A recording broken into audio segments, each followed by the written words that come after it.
Welcome to musicmoveit.com, and today we're going to discuss the state of the music industry in 2017.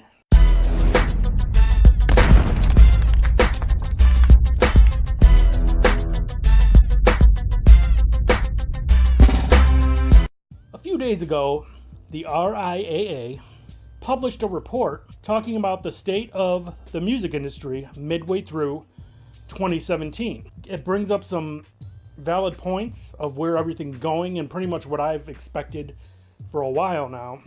Of course, like I've been saying, music is huge. It's been so forever now, but now it's at the tip of our fingers. Just you can get music instantly.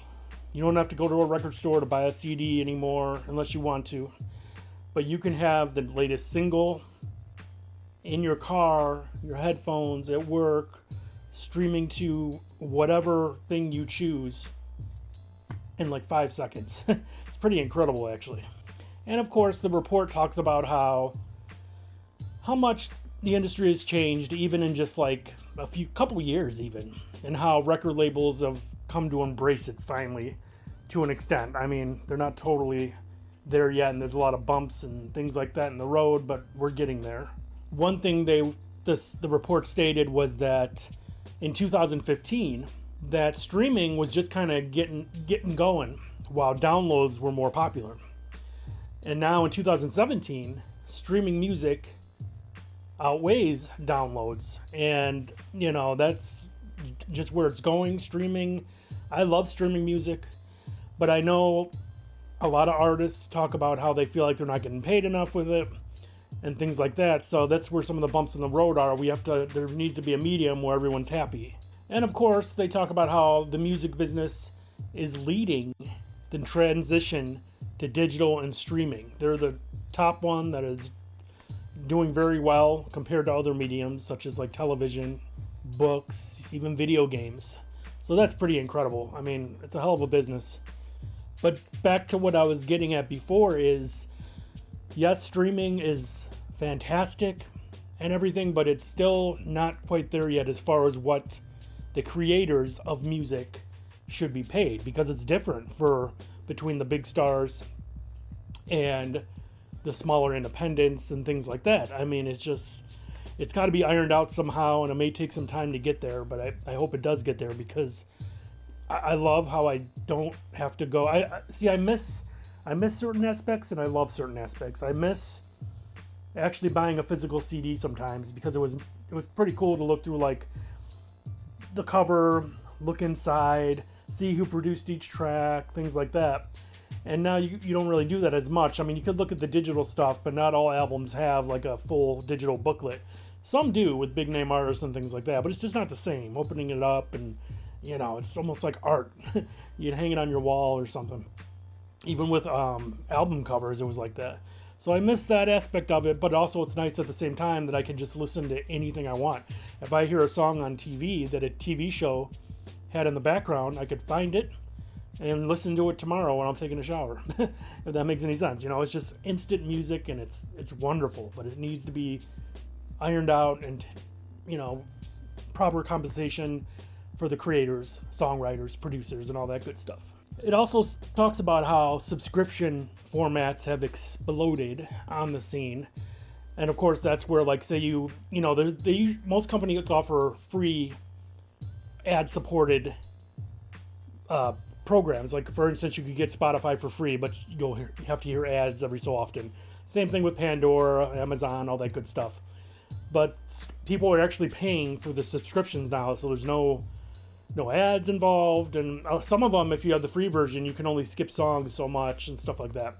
But when you actually subscribe, all the limits are gone. You can listen to whatever you want, whenever you want. You can even, I know on my Spotify, I can download the songs to my phone. So if I'm somewhere where there's no internet, I can just listen to it on my phone, downloaded. So that's pretty incredible too. So basically, of course, what this report is basically saying to me is, like I've been saying for years, you know, people like the convenience of being able to play whatever they want, whenever they want. And they like to pick and choose their songs. They might not want to buy a full album. They might just want the singles that they hear on the radio or the videos that they see and things like that, which is fine. So for me to see all this, obviously, like I've been telling you, is that you need to get your music on these streaming services. Some are harder to get on. Like I know Pandora is a little bit harder to get on than maybe a Spotify is, or Amazon Music Service is pretty easy to get on as long as your music's being sold through them, but I could be wrong on that. So it's just important to make sure you're on these streaming sites. It's very, very important. Not just that they're able to download your music on iTunes and things like that. Get on the streaming sites, because I know it doesn't pay a ton right now. If you're playing enough, you'll get some money for sure. It might not be what you think it should be. A lot of artists don't think it should be. They think they should be getting more money for the streams that they get, but it also just, like, say I did a video on playlists, like getting on Spotify playlists, and people share these playlists.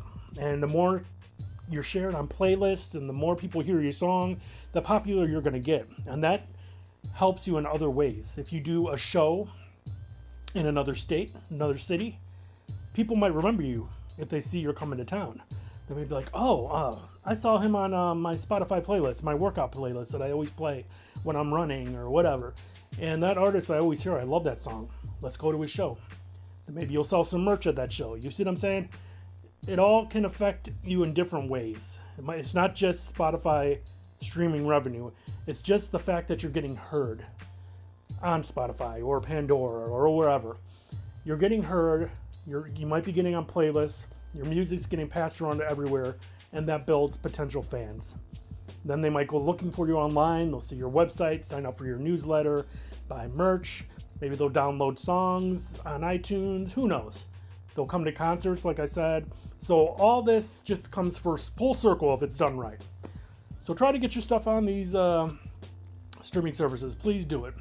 Now, if you like this video, please give it a thumbs up. I'm always happy to see you people watching, and I like when you leave comments.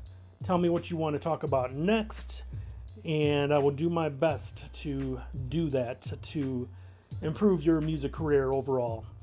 I want to thank you, and please, in the description, look at the links below. A lot of them will help you out and get you to become a better musician in general. And also, don't forget, there's Jango.com. There's an offer in the description. That's another streaming site. And with the link below, when you sign up, they give you 100 free plays on their streaming service. And it's a pretty decent service. It's just like Pandora and all them other ones. And it was one of the top 5 a few years ago. One of the top 5 streaming sites or services and apps. So check it out. Get 100 free spins down there. You just got to sign up. You must use that link down below, though. Check out the other links, and I will see you next video. Thank you.